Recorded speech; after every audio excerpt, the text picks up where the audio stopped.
God told you to be kind, to forgive, to love.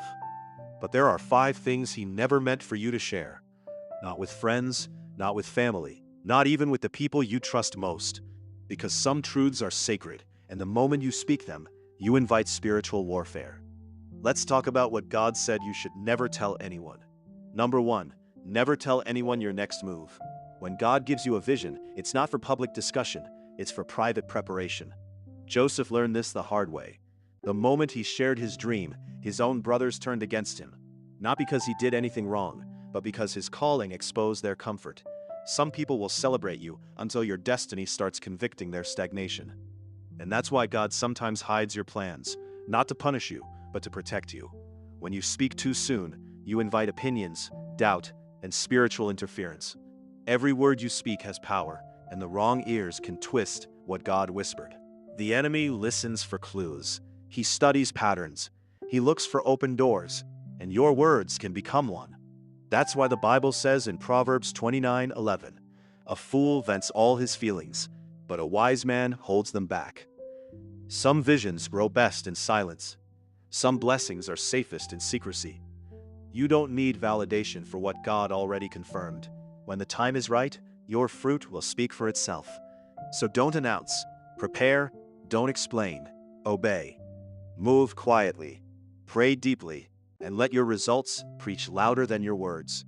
Number 2, never tell anyone everything God told you in secret. Some things God speaks are meant for revelation, not conversation. When God whispers something to your spirit, a warning, a dream, a conviction, it's not always your job to explain it.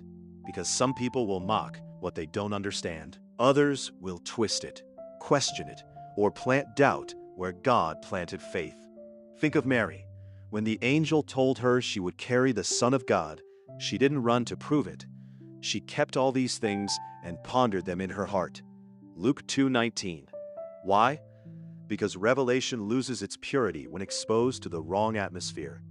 There are moments when God speaks to protect, to instruct, or to prepare.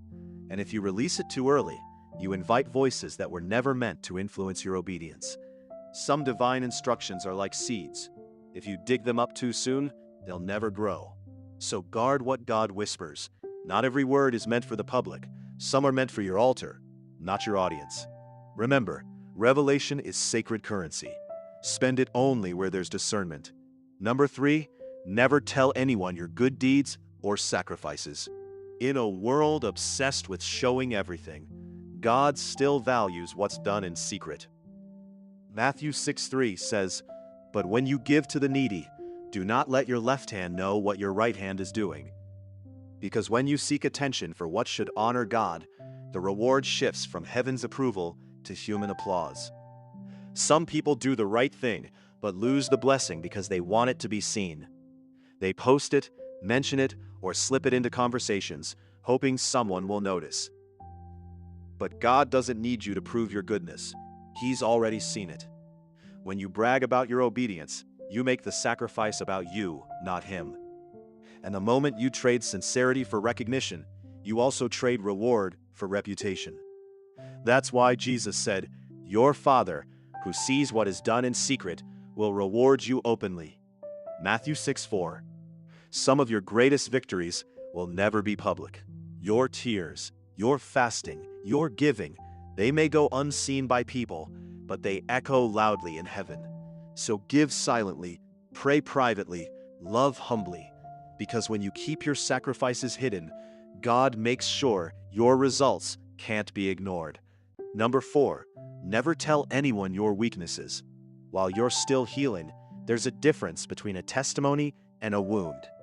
A testimony is what you share after God heals you. A wound is what you protect while He's still working. Too many people open up to the wrong ears hoping for comfort, but end up giving the enemy ammunition. Not everyone who listens cares, some just collect information. That's why Proverbs 4:23 says, "Guard your heart above all else, for it determines the course of your life." Your vulnerability is holy ground.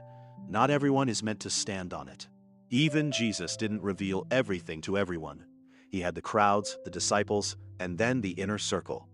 And there were still things only He and the Father shared. It's okay to be transparent, but be spirit-led, not emotionally driven. Share your battles with those who are anointed to handle them, not just available to hear them. Because when you expose pain too early, you risk reopening what God is trying to close. So until your wound becomes your witness, stay quiet, stay prayerful, and let God finish the healing in secret. Number 5. Never tell anyone everything about your blessings. Not everyone celebrating with you is happy for you. Some people praise you publicly, but envy you privately. And if the enemy can't steal your faith, he'll try to steal your focus by turning your blessings into a target. That's why sometimes after God blesses you, things suddenly get harder. Because you exposed what was meant to stay hidden. Think of the wise men who visited Jesus. After they found him, an angel warned them not to tell Herod where the child was. Some blessings are fragile, too new to survive exposure.